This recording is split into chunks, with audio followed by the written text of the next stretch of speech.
Hello, welcome to Real Reds Talk. We are absolutely shit, aren't we? We're absolutely shit.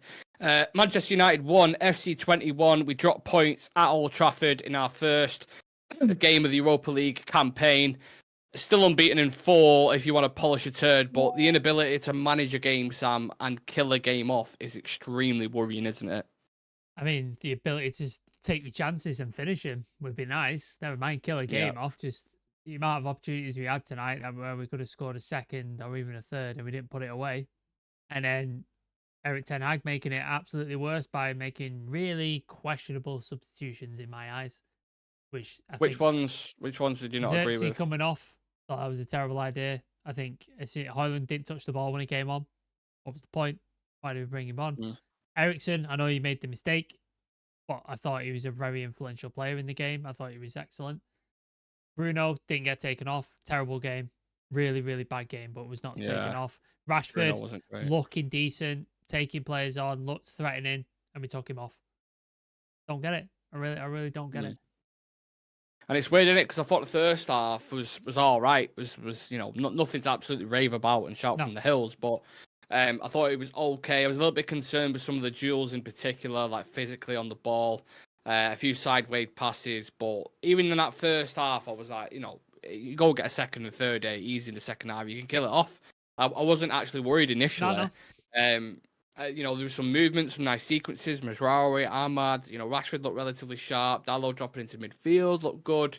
It was just the kind of the second balls and the kind of traditional Final. It shit. was the final bit, wasn't it? When we got to like their box, it was like The final they do third. really well, get to that last bit, and then that last pass where they'd like stumble or lose the ball, Yeah. or they'd like pass it too far in front and the guy wasn't making a run, or they'd like try and do a 1-2 but nobody wasn't there. So it was a lot of discombobulation at the end of the Yeah. pitch.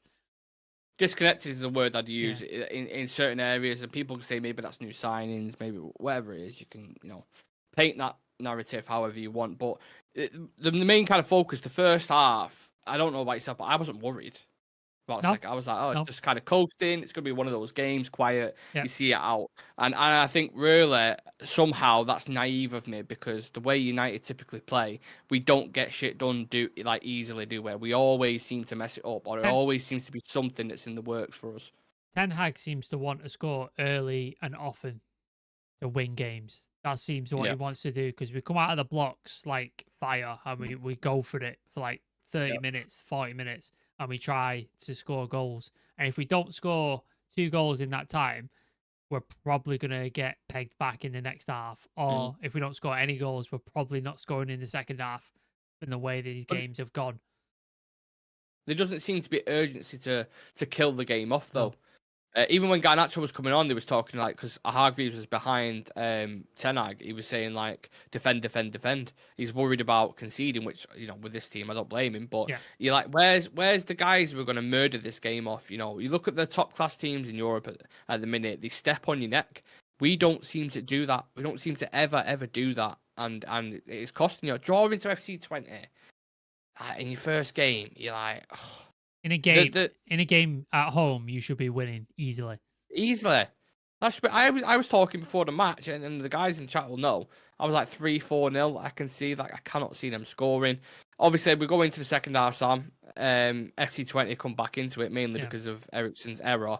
That was a stinker from him. From such an intelligent footballer as well. You don't expect that from him, do you? There was a couple of them. There was just before the Ericsson bit, Harry Maguire dives in with a slide tackle and misses. Oh, I don't know.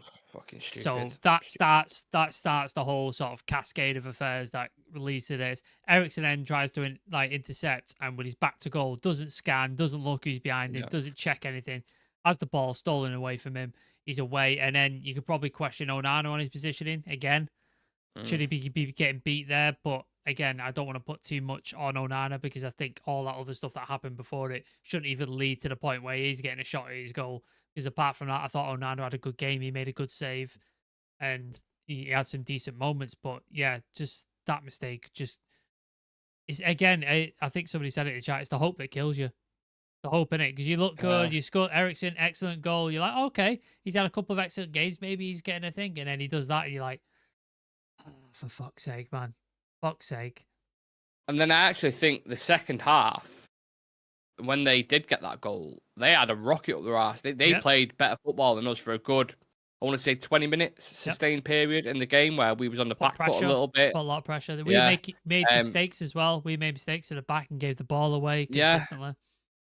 Very, very bizarre. And I was surprised the coach actually went to that 4-5-1 shape because it looked like they could have nicked 3 points. I would have been continuous with it. I'm like, these look fragile here every time we get in on goal. He took off the left winger who was having joy on that left-hand side. He was destroying that full back. There was that move one way, wrapped his foot around it, nutmegged him, and then ran the outside. He was having joy, and then you take him off, and you're like, took him off, then went to like 4-5-1. You're like, that's a bad move. Haaland doesn't touch the ball the whole entire time he comes on. And very, very bizarre situation. There's so many things where I'm just like, what are we doing? Like, what we're doing is working. It was just a mistake that cost us. Mistake is what cost us the goal. But the players on the pitch, I think Bruno should have come off. I think Mount was a good substitution to make, but I think it should have been Bruno that came off, not Xerxes. I think Bruno should have come off. I thought he had a really poor game. With that set piece we had at the end of the game, where Bruno stood over it and he tries having a shot, I'm honest, absolutely livid. Yeah. I'm screaming at my TV. I'm like, you've got 30 seconds on the fucking clock. Why on earth are you shooting from 40 yards out? But Maguire's there at the back post. He's got his hand up. All you need is a knock on across, a little tap in, and you win the game. It's the Bruno thing, innit? I have to win this game. I have to save this game for us. There was a couple of moments as well where players, again, and this was happening all last season, we get on a ball and we get into some space and there's runners or there's people in the box and stuff, and we delay and we delay and we delay and we delay, and then we try and hit the ball. It's too late. There's a couple of moments on either side. On the right-hand side with Bruno, he came out onto the right-hand side and he had all this space to run into. There was runners flooding the box and he stops on the ball, waits, tries to dribble past the guy, goes backwards, goes forwards, goes backwards, loses the ball. And you're just like, you just killed momentum again. Like, we're 1-1 here, we need to get a winner, and you've killed momentum again. And it's just stuff like that, just like you with a free kick, that stuff really annoys me. Because, like you said, no urgency, no sort of sense of, we need to win this, we need to get 3 points. There was none of that in that second half. Yeah, we're going to talk about individuals, but I have to go to the chat because there's a lot of people living in there, and rightfully so, completely understand it. Dermot O'Kane saying, depressing, lads. Brian saying, my God, what was that? We look like a completely different team to the one we've seen over the past few weeks. Andy Williams, obviously furious. Is he saying Eric Ten Hag out? I'm guessing. I can't see the chat. Yeah. We only ever get players into the box to score when it's desperate. That's why we don't score. Dino Lewis saying, Xerxes looked good again tonight, just can't find a goal. Yeah, I thought he was unlucky a couple of times. Our attacking play. There was that shot, wasn't there, Xerxes, where he got the 1-2 and he had some really good footwork and then smashed it in near post. And he was unlucky not to score that. And he literally got taken off after that. I was just like, bizarre decision. Rasmus has done, in fairness, I know they were coming back from injury, but them subs have not been impactful at all, have they, when they've come on? They've done nothing. 1 win in 9 European games. Terrible. Wow. Terrible record. Wow, is that true? 1 win in 9 European games. Did we won against Copenhagen. Got beat by Galatasaray. Drew to them away. We lost to Bayern twice. And then we lost to Galatasaray twice. Yeah, I don't know when this record starting from though. Yeah, but if that is the record, that is fucking awful. Sounds about right. Sounds about right, doesn't it? Yeah, it could. I mean, it could well be true. UTFR, it's the hope that kills you with this lot. Miles is saying Dallo too keen, Maguire too ponderous, Bruno and Ericsson both sloppy, Xerxes and Rashi not quite on the same wavelength. I disagree with that. I disagree with that. There was some good all around, but systematically, we're still looking better. I mean, better is like, what, 5% better, 2% better at this point? I mean, the last season was a very low bar, wasn't it? Very, do you know what I mean? Very extremely low. Yeah. And then people going back and forth on Ten Hag. We've got Doha Heredo. He says, I don't want to see games without Bruno. With Igate now, we need to play 4-3-3 or 4-2-3-1. Santosh Bandari saying only Roy Keane will fix this shit. I think if Roy Keane came in, I think there'd be some dead United players at this point. Somebody would be murdered at this point. Yeah. Let's focus on individuals then. I've got a bit of a nitpicking issue, and this might be in the minority or a little bit controversial. I think Ugarte needs to improve on the ball a lot. I thought it was a lot of times where he was either giving it away or he was trying to clip the pass over the top, which wasn't reaching his man. a little bit uncomfortable in possession sometimes. Maybe he's just getting used to the rhythm of the team. I don't know. Did you notice that at all, Sam, or just me on this one? I think that's not his game, though, is it? He's not that guy. Like, we brought him in to tackle and break up play and be aggressive and sort of But he needs to be competent on the ball, No, though. Like, I understand that, but I think he needs to keep it simple. Like, I think get the tackle in, break up the play, get all the ball, and then give it to a better player who's capable of those passes. So Bruno. Ericsson, well, It's not not Bruno, not Bruno. Ericsson, give it to Ericsson, or out wide to Rashford to run at a full back, or Ahmad, or somebody like that. Xerxes, when he drops deep, you've got options there. Just keep it simple. I think he tries to overcomplicate it, and I think he's trying to.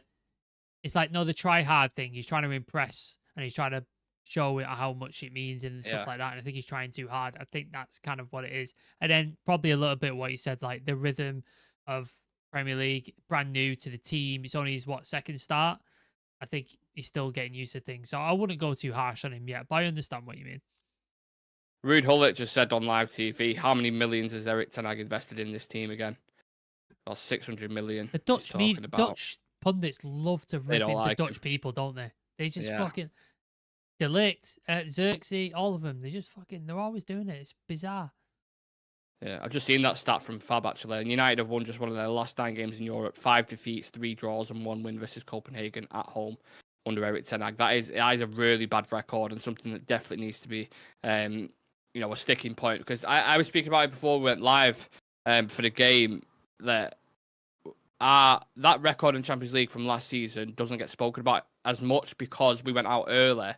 It seems to be a memory that no one wants to remember. You know, where we was kind of contextualized ten Hag stay in, he's won the FA Cup and blah, blah, blah. I don't think we really brought that into it. It was like, the league form was crap, but we won the cup. Yeah. The Champions League thing never seemed to be, I don't know why, it just never seemed to come up in the debate. And I think it's definitely, his form in Europe is worrying, extremely worrying.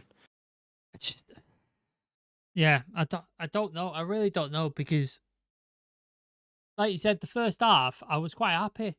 I was all right with it. I was like, yeah, like not exactly absolutely smashing them, but like we look good. We're in control. We're dominating it for the most part. We've got a goal. We're 1-0. Like, let's push on. And then it just all fell apart in the second half. Like, I don't get it. I really don't get it. Let me ask you this. Has there been one game this season where you've been absolutely convinced and happy with the performance? Barnsley. Does that not tell you everything you need to know? Yeah. But like, there's been moments in every. I think there's been moments in every game where I've been like happy with things I've seen, but I've not been happy with a complete performance, except Barnsley. There's not been one. That's what I mean. Barnsley's a little bit of a given. Yeah. There's not been one with a team like that tonight. Any team near the top of the table, I know we're not that team at the moment, but you look at the quality of players that we've got, man, you should be putting them to the sword. Look at the players we had on the bench. We had Casemiro, Mount, Rasmus Højlund, Garnacho, Antony. Like these, for what people can discuss form or what have you, but to have them on your bench, all of them would probably get in FC Twente's team. Every single one of them. But so again, to have that quality and not get something out of that game, it's worrying. Again, he brought them on though, and did any of them do anything? Well, is that because of instructions? Are they or is it on the player? That's what I'm saying. That's the debate, isn't it? Because you brought Højlund on, and then you would argue that's the system because you've got Garnacho, extremely selfish player. You've no longer got Xerxes to link into that forward line. Bruno's playing out on the right, which we know he hates. And then behind him was Mason Mount, and it's just like, well, how fit is he? Because it's his first game back since he's been injured.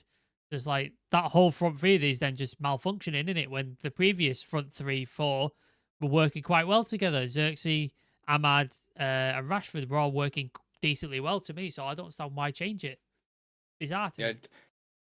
Jason makes a great point in the chat. He says not one player for 20 either would start for United. Horrible result. Yep. It's got to be start questioning. I mean, the one thing Ineos want is progression and evidence of progression on the pitch. Now, you could look at the first 45 against Crystal Palace, for example, and you could be like, okay, something to work with there.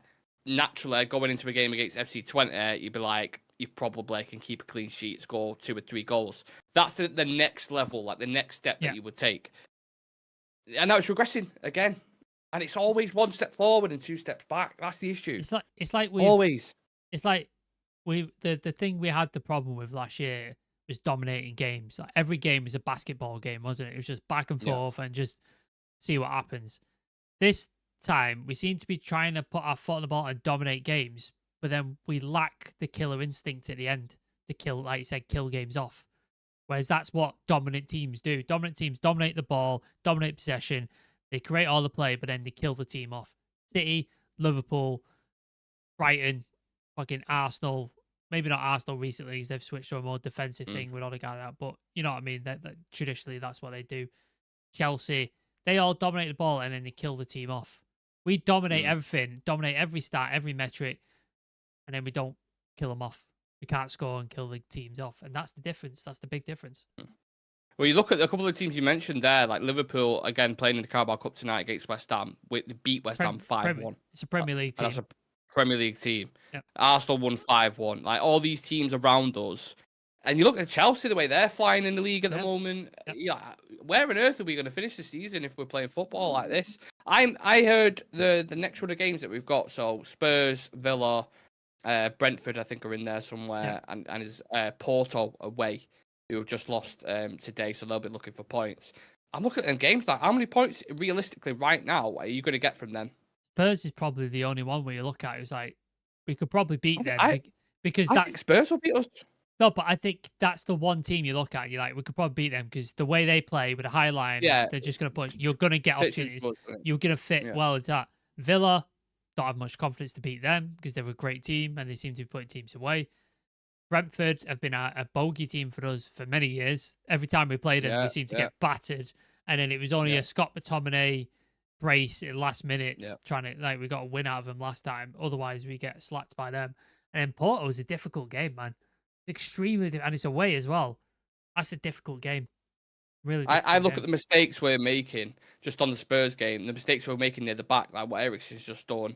The Maguire was a little bit lackadaisical sometimes. If you and Ugarte got dispossessed a few times as well. You're doing that against Spurs, who press the absolute life out of you. They're going to get goals in that game. You will get opportunities against Spurs. That's the difference. Yeah, you will. That's the only thing. Whereas Villa, play a high line. Villa, you're not going to get those opportunities because they've got solid that back line and Onana and stuff like that. Like, you ain't getting those opportunities.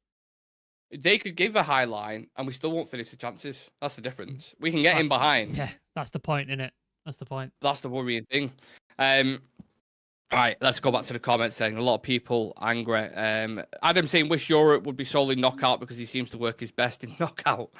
Mikande Oligode says, sack Erik ten Hag now. He wants to turn Man United to ex-Ajax team or Dutch club side. UTFR saying he's out of his depth for me.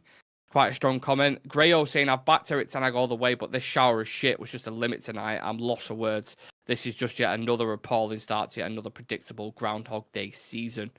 A lot of people angry. Adam saying, our issue, we just can't finish a chance. It's costing us so much, and we inevitably make a mistake, and it cost us. We look better this season, but results. I don't mind that. If it's the first season, it's a transitional phase, and you can see something is beyond it. When it gets to the third season and it's still happening, then I'm like, well, to be honest, I ain't got any patience left to be like, oh, it'll come. You know what I mean? Adam's got a good point, like, because essentially it is year one because this is the first time under Ineos with the structure and the correct transfers and training and all the stuff that they've been doing. So it is technically year one, but he's right. If you're gonna try and dominate and play, and there's gonna be missteps and mistakes and stuff like that, which is fine. I'm all right with it. You have to take your chances, and the chances is great. And you have to take them.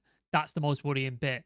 Because if we took all the chances we've had in the last sort of 3-4 games, if we just take Barnsley aside, we take our chances, we probably win those games. We probably beat Brighton because there was 2 goals there we probably should have had. Probably beat Brighton. Liverpool game, shit. Who was after that? Who was after Liverpool did we play? Southampton. Southampton. So won that, nice and easy. Barnsley, beat them, and then this game, it's like Crystal Palace. You like so many opportunities. Garnacho at the bar, Bruno at the bar. That was different stuff. Put them away. 2-3-0. Game 1. Same with this one. That's the big issue we have. It's finishing the opportunities and chances. Because then you can afford to make mistakes. We shouldn't be making mistakes, but if you make the mistakes, you're 2-3-0 up. So it's like it's not as bad. But because we're not finishing them, it just kills us every time. He also quieted the crowd down as well. Yep. It was noisy as fuck. He scored a second or a third. They're shutting, that's it. You're done then. Confidence completely gone out of him. Christian Eriksen's just come out after the game and said it feels like a loss. They look like they wanted it more, and that's not right. I've seen that all the time as well. I've sure seen the same quote from last season after a game. Ten Hag saying we kept them alive at 1-0 up, controlling the game. You have to keep going. We dropped a level and gave a goal away. He also said we had to go for the second goal and then we got punished. We've seen some good structures again, but we need consistency. You have to keep going the whole game. It does feel like a mentality inconsistency issue, and I don't know how you resolve that, because is it same individuals doing this? Well, I think some of them are. Yeah, it's fair to say. Is it that? Are these players just naturally inconsistent players, or is it a coach that isn't? I think it's a blend of both, to be honest with you. But yeah, again, we're here, and I think it feels like an identical start to last season. I think it's better than last season. I think last season was such a shower of shit. I think anything is an improvement. So I think results-wise, I mean, it's results-wise, yeah, it's not great. But I think what I've seen on the pitch is more encouraging, and it's an improvement. So slightly, yeah. That's why I'm not quite like last season. I was tearing what little hair I have left out, and I can't believe how we as a channel got through that season. I cannot believe how we did that, because I don't feel like that this year. Like, I feel more optimistic. But if we're not going to win games and we can't finish chances, and then we're going to continue to make these mistakes, it's going to cost him his job. It's simple. It's really simple. He's on a short leash. They gave him they extended his contract. They didn't give him a new contract. They activated a 1-year extension, which tells me they've got him on a short leash. And if he cannot perform this season, he'll be gone. And if he continues like this, I think he'll be gone. Question: who was the worst player on the pitch today? Bruno, I would say. I think he's been poor. I think he's been poor for like three games now, and he's been really poor. A captain at Old Trafford against FC Twente, and he's dropping a stinker. That's worrying. And he weren't great against Palace either. No, crap against Palace. Didn't play against Barnsley, did he? He came on. No, came later. And he was crap against. He played against Brighton, didn't he? He was crap against Brighton. And crap against Liverpool. So he's like, when's he going to show up? When's he showing up? I never want to scapegoat just one player for a performance, but when I'm watching him week in, week out, I am like, oh, guy, man, he's weird. He's like Marmite. Sometimes you really love his performances and everything he gives, and now he gets stuck in, and some of the goals that he scores are amazing, and the assists that he makes. But he is like having a petulant child just running wild on the pitch, in it. Like, there was a situation in the game where I'm watching, it was like a bit of a 50-50, and I think he wins the free kick. I don't know if you remember this. And then he starts really screaming at the ref. Yeah. And like, he's booked him. You've got the free kick. Why are you still like screaming and shouting? Like, do you know what I mean? Like, there's no control of emotion in there. I think that can sometimes have an effect on the team as well. No, I agree. I think there's so many of these players who, on their day, are phenomenal, but when it's an off day, they're fucking detrimental to the team. Yeah. There's not enough consistent players. Like, when they're not having a fantastic game, they're still pulling the 7 out of 10. There's not enough Mazraouis in this team. Like, where it's like, it doesn't matter how bad the team playing, they're still playing well and they're still doing decent. There's not enough of those in the team. So it's at a point where it's just like, how do we solve that? How do we fix it? Being a United supporter is like the most toxic relationship ever, isn't it? It really is, because it's such high, low, high, low, high. You never ever know what. Quite literally, we are Forrest Gump. I know we always use this analogy, but you never know what you're gonna get. We could go and beat Spurs 4-1 at the weekend, and we'd be like, play a high line, caught them out a couple of times. We could get battered by Spurs. We could lose to Porto away, and we could well easily get beaten by Aston Villa as well. We've got we've drawn Leicester in the Carabao Cup, by the way. Away or at home? At home. At home. Yeah. It's not too bad. Probably still fancy our chances in that. But yeah, disappointing, isn't it, when you've got such a big game at the weekend, Sam? How are you feeling ahead of that one now? Or is that a rhetorical question? I mean, like you said, I don't know what to expect. I really don't. Like, if you told me we're gonna lose, I believe you. If you told me we'd win, I believe you. I don't know. I really don't know what to expect because I've seen stuff in games where I've been like, I liked that. That was decent. Enjoyed that. There's some really good stuff there. But then there's stuff in there where I'm furious with it, and there's players underperforming, and there's mistakes being made. So it's just like, it's I don't know where I'm at the minute. I really don't. At least last season I was like, we're shit, and I know we're shit. With this, there's a little bit of hope in games where you're like, okay, I like that, but still not good enough. No. Just a quick word on FC Twente. They'll be absolutely buzzing with that point, won't they? Well, they set up, didn't they? Like they were, like you said, they had that time period, like after the goal, where they were playing well and they were pushing and looked like they were a better team. But then they switched it up, didn't they? And they went to a back five with like three. Were they playing like 5-3-1 or something like that towards the end, or 5-4-1? Yeah, 5-4-1. Yeah. And so they seemed like they were happy for the draw at that point in the last 10, 15 minutes. They seemed like they were just like, yeah, we'll take the draw. We're all right with that. So that says everything. Like if it's 1-1 and then the opposition team are saying, come break us down, and you can't do that, that's a damning indictment, that, isn't it? That's a really damning sort of statement. Yeah. We have got quite a few of you in the chat. If you thought that was a bag of shit, do smash like on the video for us and be nice and cheer us up slightly. Also, hit that subscribe button. It takes 2 seconds. We're on 7,002. So we have gone past the 7,000 mark. So thank you to everyone for that. And thank you to everyone who's tuning currently. Do get your, if you want to do it, I get why some people wouldn't. Get your man of the match in the comments. Who would you, excuse me, who would you give it to, Sam? Who at least, if we're trying to end on a positive. For United? Yeah. For United, who would you go for? It's to be Mazraoui, doesn't it? I thought Mazraoui was good. Yeah. And I don't know if he'd be man of the match, but I thought he was decent. Hey, give me another name. I thought Dalot was good, personally. I thought Dalot inverting into midfield. I thought comfortable in a lot of positions, was getting forward. I can't think of any, I mean, I might be wrong, but I can't think of any outstanding errors that he made or anything. I thought he was good. I'm trying to think of anyone else. Xerxes was good in moments, I thought. Rashford was good in moments. Yeah, there was players who were good in moments. The only person I could think who was good all round was Mazraoui. And then, yeah, you're right, probably right, Dalot. The guy looked shaky at times. Bruno was awful. Eriksen was great and then made the mistake. So yeah, there's that. Maguire was part of that mistake. Did what he did and got his head on stuff. Like a lot of mid-level performances, doesn't it? That's the issue. Leacher was really good, but there was times at the thing where he was getting dragged out of the defensive line, and then he was just getting made a meal of. And then I love his aggression, and I love the fact that he's a fighter. But that stupid foul he gave away on the edge of our box. It's when to do it. Why? I don't.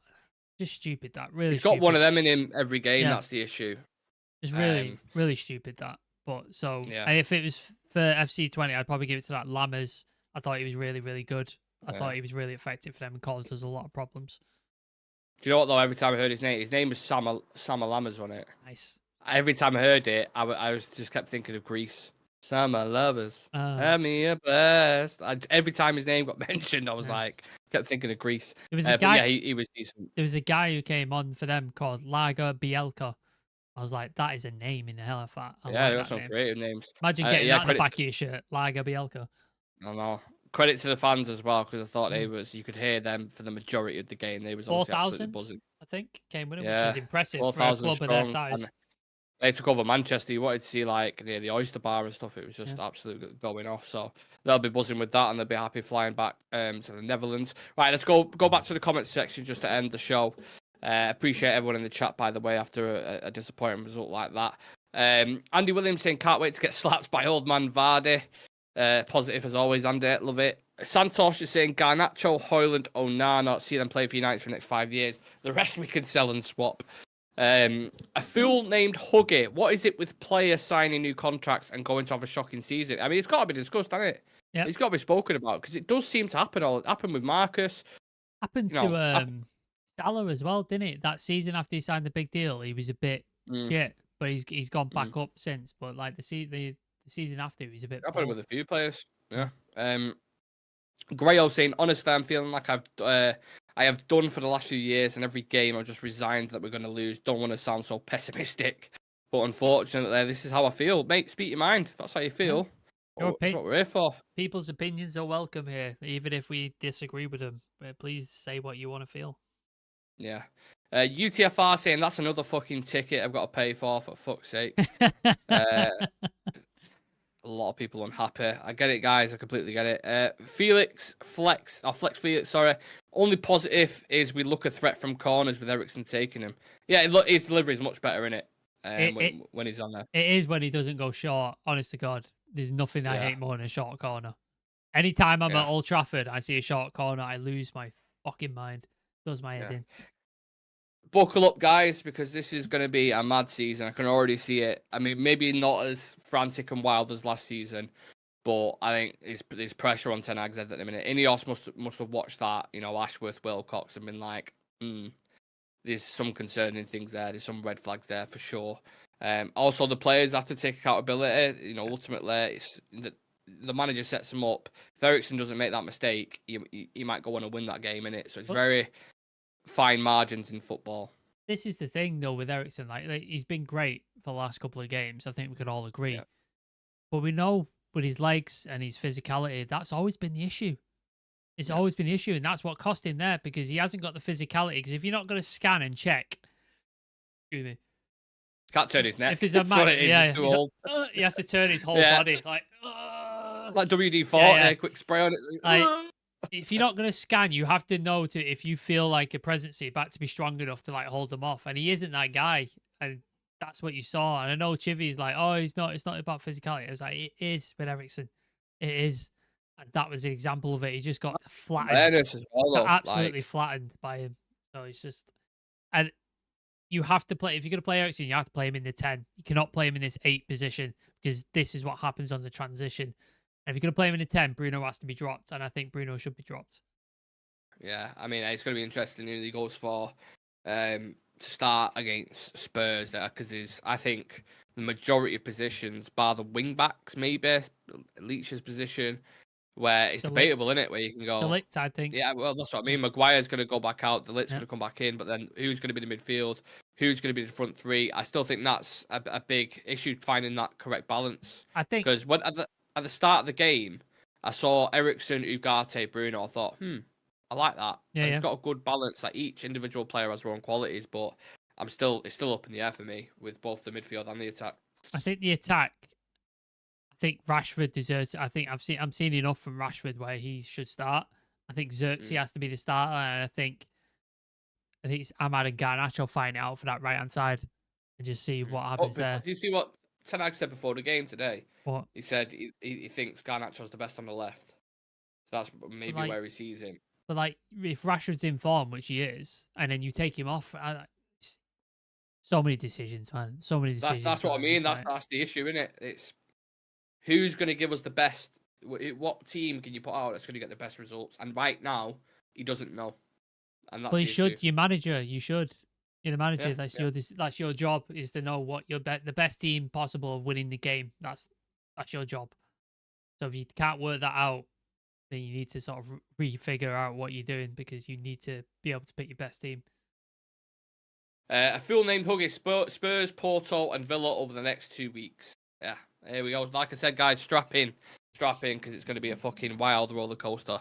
I can guarantee that. I'm going to be live tomorrow, 12 o'clock, for pros and cons.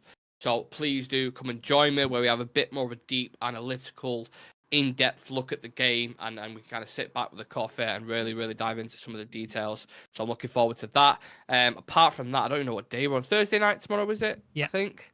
Yeah, so we'll have some interactive stuff. We'll have your kind of usual news show, but we are looking to flip the content up a little bit, so keep an eye out for that on the channel. We've got some ideas in mind that we're currently working on. So yeah, as always, do hit that subscribe button. Thank you to everyone who's contributed so far, and the reason why we've got past 7,000 subscribers, on the road to 10k, and hopefully with your help we can make it soon. So yeah, I appreciate you guys tuning in as always, because I know when it's a difficult result like that, the last thing you want to do is late night as well. Late night. So really, really do appreciate it, and likewise to Sam as well. So yeah, unless you have anything else to say, Sam, I'm sure we can leave it at that. Follow all the socials: Instagram, TikTok, Twitter, Facebook. Just search Real Red Talk, will pop up. Give us a follow on there. We're trying to push those up, and if you want to leave a comment, send us a message, let us know your opinion. I try to reply to everybody possible on the Instagram and Twitter. And excuse me, Nick tries to on the TikTok as well. So please do come interact with us. Yeah, loads of news stories over on there, some in-depth things, some early team news sometimes. So yeah, we're covering absolutely everything at the minute. So definitely do check us out on socials, and yeah, try and sleep tonight if you can. I know you'll probably be pissed off, but yeah, it's the life of a United fan, unfortunately. Take it easy, guys.